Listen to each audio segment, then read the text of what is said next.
with his head in his hands, his feet sunk into the sand.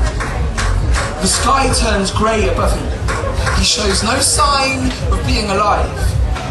But what can a boy do? The day the world went wrong, he was in the front row. What must he go through to pay? Well, he doesn't know. Maria was his sweetness, his light, his redress, his night, his day. They rented a flat together and shared the summer in their hideaway. All he needed was her cheek pressed to his, and his world was calm. He could almost weep just watching her sleeping in the circle of his arms.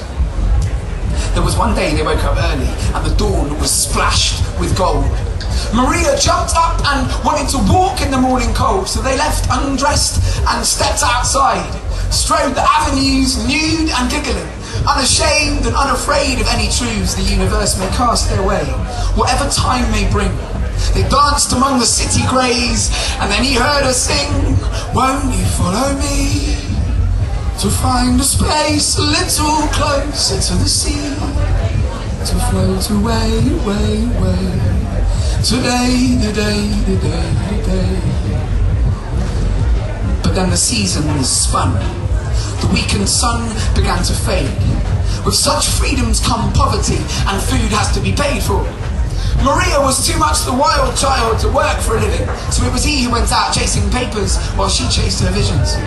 Imprisoned in suits and factory uniforms, he slaved to pay for them both. Dawn through to dusk, resentment cultivated into mistrust in his mind, and nothing hits us like a kiss does when there's very little love left within it. And workaday stress has stretched his love to its limits. Money makes money, someone said, right? But the money he made barely bought bread for the table. And when you watch the weeks tick away, and the clock on the factory wall steals the day, and all that's left you is the grey of twilight and the long tired nights, there's got to be a point when your fire dies. And his was fading fast. No number of Maria's laughs could warn him. Someone should have warned him. Even a crack in the design can let the storm in, and the architecture of their love was looking worn thin. A smile, a worried look, an angry thought, a fumbled coffee cup, a slap, a slammed door. She wanted to make love, he needed to sleep. She wanted to talk, he thought, she thought too deep. When she said, "Won't you follow me to find a space a little closer to the sea, to float away, away, away, today, today, today, today." To his mind, it seemed that Maria had lost her rhyme and her reason in her drinking and daydreaming. Sick of coming home to the mess she made with scattered sculptures and fragments of scribbled pages. She called it art. He called her from work, said he'd be home late. Needed some of his own space, needed a drink, so he went with a couple of workmates to this bar just open, close to the factory gates.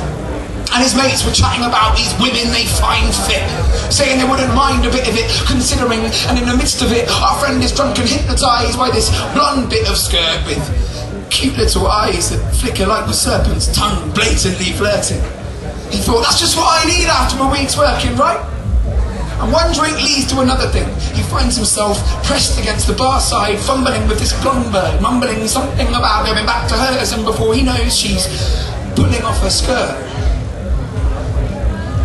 3 hours later, it's long done and over. In his sleep, becoming just a little more sober, he's locked within this dark dream. In his imagining, he's scrabbling to find Maria, but she keeps vanishing. He wakes, cold and shaking, in a sudden sweat. Driven by fear, he rushed to gather up his stuff and left, running with his head spinning, his tongue raw, running through the streets that had been theirs the summer before. He reached the door of the flat and tiptoed in, knowing he'd find his lover there, soft and dozing. But there was no lover. No sound, no smiles, just Maria's artwork stacked in neat little piles. He burst into the bedroom, but she wasn't there. Just a rumpled pillow in a strand of her hair, and this note where she would have laid her head. And the moment that he saw it, he knew that she was dead. It read, "Won't you follow me to find a space a little closer to the sea, to float away, away, away, today, today, today, today, 'cause everything must die No sooner dry than we are taken by the tide to float away, away, away. So very little time to play. Thank you.